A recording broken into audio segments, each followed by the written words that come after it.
पानी एक बार बहुत ज़्यादा प्यास लगी हुई थी, पानी पीने चले गए। एक हमारे यहाँ स्कूल के पास ब्राह्मणों के घर है, तो जब वहाँ हम गए पीने के पानी के लिए, सभी लड़कियों ने पानी पिया। जैसे ही मैं नलके की तरफ लगी और ब्राह्मणी एकदम घर से बाहर आई। उसने तुरंत मुझे आते ही डांटा कि है चूड़े चमारोगे, तुम क्या कर रहे हो, ये भागो यहाँ से, नल का खारा पानी देना शुरू कर देगा। इतनी बुरी तरह से मतलब बोला, मतलब एकदम ठेठ, जो एक सीधा कास्टिज्म का जो बनता है। तब मुझे लगा कि कुछ है अलग जो इस वर्दी की वजह से है।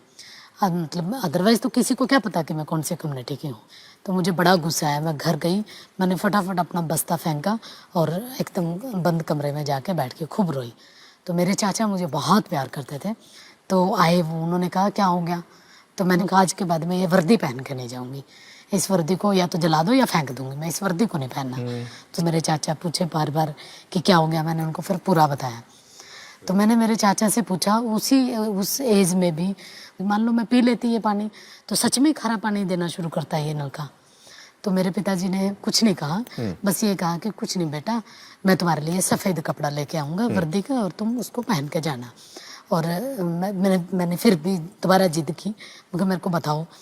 तो मेरे पिताजी ने फिर कहा कि बेटा मेरे को भी नहीं पता, बस ये डोल बनाई हुई है। डोल मतलब पार्टीशन एक तरह से, ऊंची कास्ट का और नीची कास्ट का। पता नहीं किसने बनाई, मैंने पूछा किसने बनाई, बस उन्होंने उस वक्त छोटी सी एज में ही मुझे ये कहा कि तुम ही पता करना कि किसने बनाई है। अच्छा, ऐसा कहा उन्होंने कहा। और उस दिन की वर्डिंग और उस मतलब जो बात हुई थी हमारे बीच में, मुझे आज भी याद है।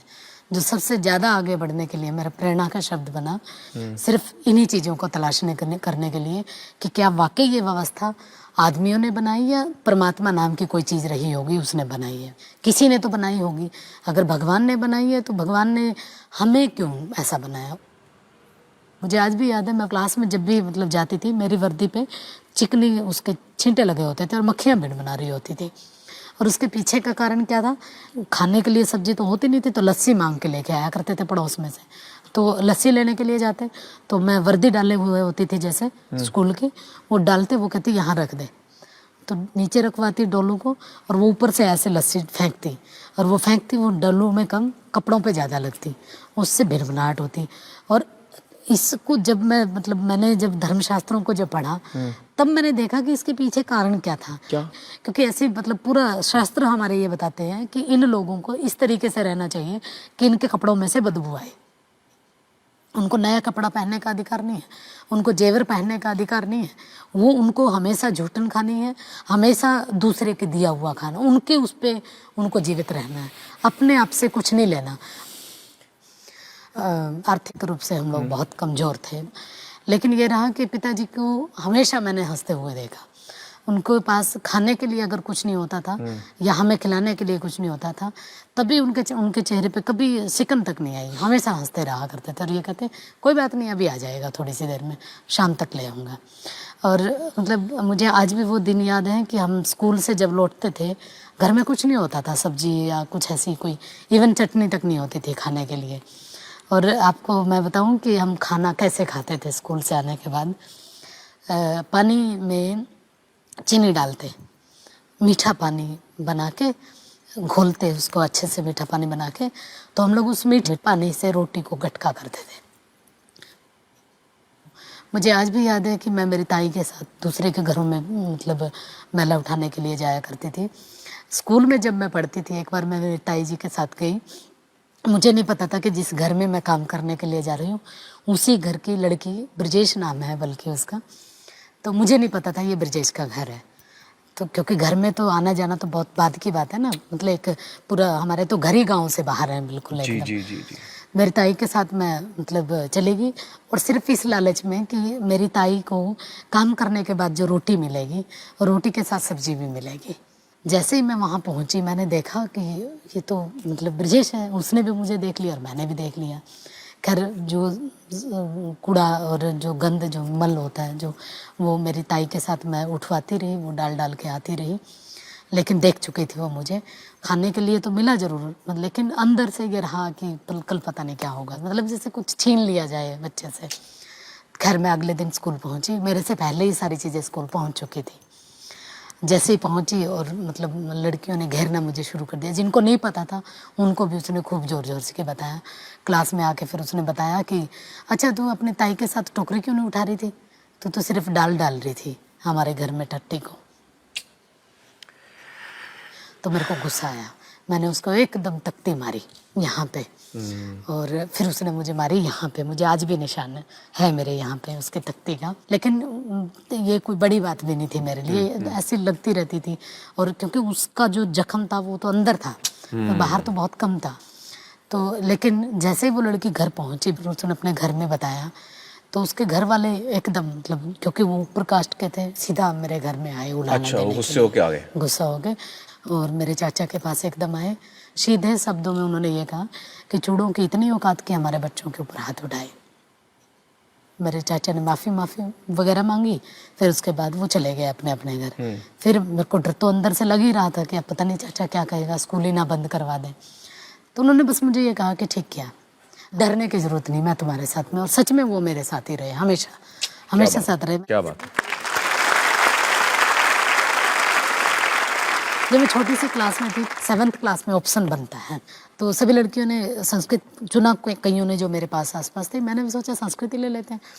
जैसे मैं पहुंची, मेरे जो स्कूल टीचर थे, उन्होंने कहा नहीं तुम क्या करोगे इसको पढ़ के, और वैसे भी तुम लोगों को तो पढ़ना तो है नहीं कुछ, हमारे ही घरों में जाके झाड़ू पोछा लगाना है, कूड़ा उठाना है, गंदगी साफ करनी है, हो गया बहुत हो गया, ऐसा कहा उन्होंने।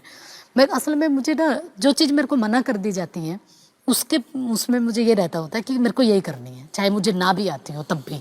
मैंने कहा नहीं अब तो मुझे यही पढ़नी है। आपके मास्टर जी किस समाज के थे? मेरे मास्टर जी पंडित जी थे। बहुत सारी चीज़ें ऐसी चलती रही, ये स्कूल का है पूरा।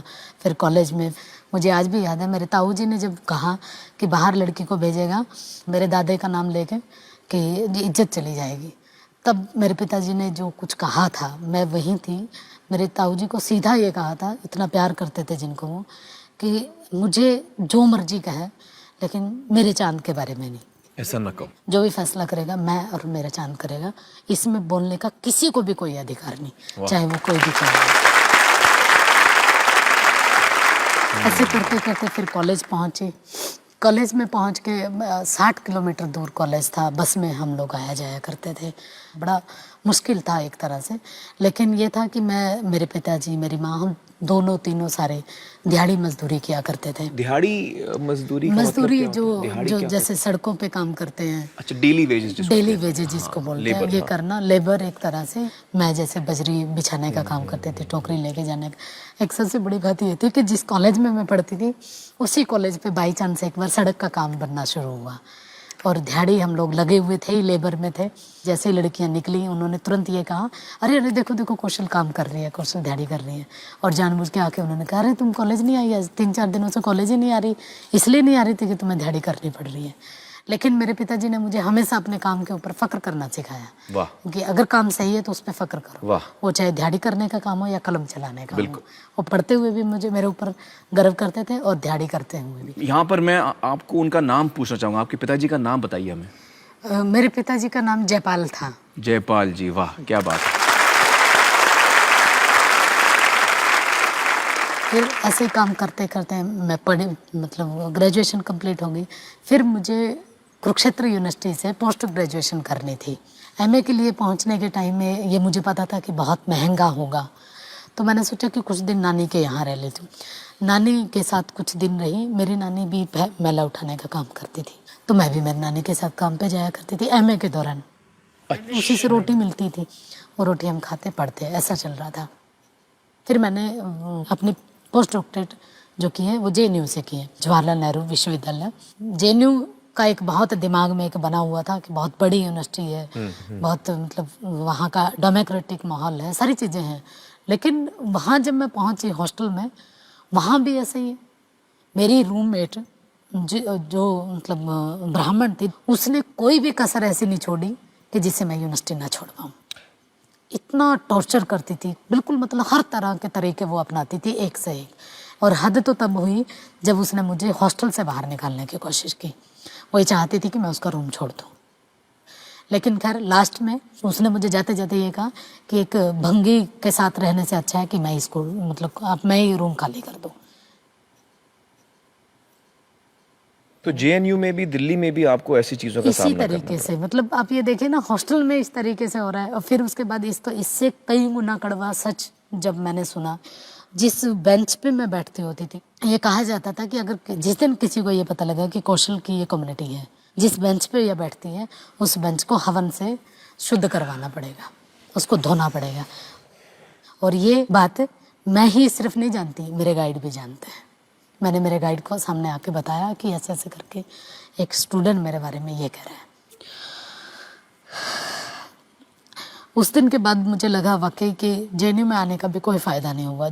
उस दिन मैं वाकई जेएनयू छोड़ने का विचार किया, लेकिन बस पिताजी ने मुझे जाते जाते भी एक ही बात कही थी कि तुम्हें कोई कुछ भी कहता रहे, बस अपनी लाइन से नहीं हटना। अगर तुम अपनी लाइन से हटी तो कुछ नहीं कर पाओगे। कौशल जी, मैं यहाँ कहना चाहूँगा, काश हिंदुस्तान में सारी बच्चियों को आप जैसे आपको पिता मिला है, उस जैसा पिता मिले। ये तो मुझे, मतलब मैं ये कहूँगी कि हर बेटा बेटी को ऐसे ही माँ बाप मिलने चाहिए। और आज मैं ये भी कहूँगी, आज यहाँ पहुँच के, हर माँ बाप को बेटी भी ऐसे ही मिलनी चाहिए। इसलिए क्योंकि आज मैं जो कुछ हूँ, अगर मेरे पिताजी मुझे वो ललक पैदा नहीं करते मेरे अंदर, तो मैं यहाँ तक नहीं पहुँचती। और मुझे अपने आप पे गर्व इस बात का है कि मैंने आज सब कुछ किया है वो जो मेरे पिताजी ने चाहा था। बस फ़र्क इतना है कि मैंने जिसके लिए किया वो आज नहीं है। अभी भी मतलब जब मेरा दिल्ली यूनिवर्सिटी में अपॉइंटमेंट हुआ, तो जहाँ ज़िंदगी का सबसे खुशी वाला मेरे लिए दिन था, एक अपने अपने आप को साबित करने वाला दिन था, लेकिन मेरी अपनी बदकिस्मती कहें या फिर मेरा उनका साथ यहीं तक था, वो नहीं थे मेरे पास। बस आज जो है कमी वो यही कि आज काश अगर पिताजी होते तो एक बार ज़रूर ये कहते कि उन्होंने जो कुछ किया था मेरे लिए, मैंने उसको ज़ाया नहीं गया, बल्कि मैं आपसे बताऊंगा कि जहाँ भी हैं वो इस वक्त आपको देख रहे हैं, इस बात का पूरा एहसास उनको ज़रूर यकीनन है। लेकिन मैं सिर्फ इसमें ये कहूँगी कि कास्ट का फैक्टर, ये जो अछूतपन का जो है, इतना भयानक है कि आप इसको कहीं तक भी ले जाइए, सामने ही मिलता है। इवन यहाँ दिल्ली यूनिवर्सिटी में रहते हुए भी आज भी वही स्थितियाँ हैं, आज भी ऐसे ही व्यवहार होता है जो उस 5वीं 4थी क्लास के बच्चे के साथ हुआ करता था, लेकिन उसका तरीका बदल चुका है। छोटी सी चीज़ मैं ये बताना भी चाहूँगी, अभी मैं तो यूनिवर्सिटी में प्रोफेसर लग चुकी हूँ दिल्ली में, मैंने वहाँ रेंट पे रूम लिया। उनको मैंने बता भी दिया था सीधा सीधा कि मैं दलित कम्युनिटी से हूँ। उसने तब कुछ नहीं कहा। मैं हर रोज़ थोड़ा सा लेट आती थी, क्लासेज होती थी। एक दिन बाई चांस मैं थोड़ा सा पहले आ गई, मैंने देखा मेरी माँ झाड़ू लगा रही है आंगन में, जो हमारा नहीं था, वो तो मकान मालिक का था जिसका घर मतलब हमने रेंट पे लिया हुआ था। तो मैंने कहा ये किसने कहा तुम्हें करने के लिए? उसने कहा कि वो बोल रही थी ऊपर वाली। मेरे को इतना गुस्सा आया, मकान मालिक। मैं फिर फटाफट गई, मेरे को गुस्सा आया बहुत। मैंने कहा आंटी ये क्या करवा रही हैं आप? उसने कहा कि ठीक है, काम तो करना ही पड़ेगा, चाहो तो कमरा खाली कर दो। काम तो मैंने करना कहा ठीक पड़ेगा है। मतलब? तो फिर मैंने अगले दिन ही रूम खाली कर दिया। फिर मोहम्मदपुर में आई, वहाँ भी ऐसे ही हुआ। फिर किशनगढ़ में आई, वहाँ भी ऐसे ही हुआ। मतलब किशनगढ़ वाले में तो बल्कि ऐसे हुआ कि हमने सफेदी करवाई उन्होंने दोबारा उस घर में जिसमें हमने छोड़ा। मतलब एक भी चीज़ ऐसी नहीं छोड़ते जिससे जरा सा भी मतलब हम अपने आप को ये माने कि हम इंसान हैं।